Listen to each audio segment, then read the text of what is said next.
Friends ఇప్పుడే అందిన వార్త రేపటి నుంచి ఈ జిల్లాలకు భారీ వర్షాలు అంటూ లేటెస్ట్ అప్డేట్ అయితే వచ్చిందనమాట.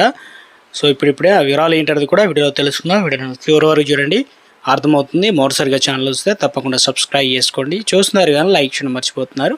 7 లైక్ చేయండి. వీళ్ళకైతే వెళ్ళిపోదామండి. ముఖ్యంగా 2 తెలుగు రాష్ట్రాలకు సంబంధించి వాతావరణ అప్డేట్ అయితే వచ్చిందనమాట. సో ఉత్తర బంగాళాఖాతంలో కొనసాగుతున్న ఉపరితల ఆవర్తన వేగంగా విస్తరిస్తున్న నైరుతి ఋతుపవనాల ప్రభావంతో మనకు రాబోయే 3 రోజులు అనగా రేపటి నుంచి ఆంధ్రప్రదేశ్ తెలంగాణలో రాష్ట్రాల్లో ఉరుములు మెరుపులతో కూడిన భారీ వర్షాలు కురిసే అవకాశం ఉందని వాతావరణ శాఖ అధికారులు వెల్లడించారు.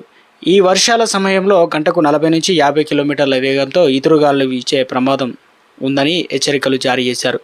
ఆంధ్రప్రదేశ్లో ఏ జిల్లాల్లో వర్షాలు పడబోతున్నాయి ఏంటి అనేది సమాచారం అందించారు. ఇక ఉత్తర కోస్తా, దక్షిణ కోస్తా, రాయలసీమ ప్రాంతాల్లో వానలు దంచుకొట్టనున్నాయి. జూన్ 25న ముఖ్యంగా విజయనగరం, పార్వతీపురం, మన్యం, అల్లూరి సీతారామరాజు, విశాఖ, కాకినాడ, ఏలూరు, కృష్ణా, ఎన్టీఆర్ జిల్లాల్లో భారీ వర్షాలు పడే అవకాశం ఉంది.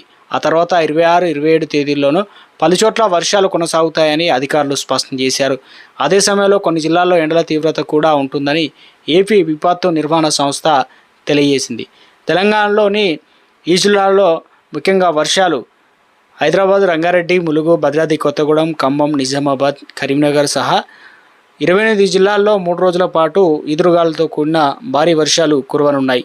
పిడుగులు పడే ముప్పు ఎక్కువగా ఉన్నందున ప్రజలు అత్యవసరమైతే తప్ప బయటకు రావద్దని సూచించారు. ముఖ్యంగా వ్యవసాయ కూలీలు, పశువులు, కాపర్లు చెట్ల కింద, విద్యుత్ స్తంభాల వద్ద నిలబడకుండా సురక్షిత ప్రాంతంలో ఉండాలని హెచ్చరికలు జారీ చేశారు.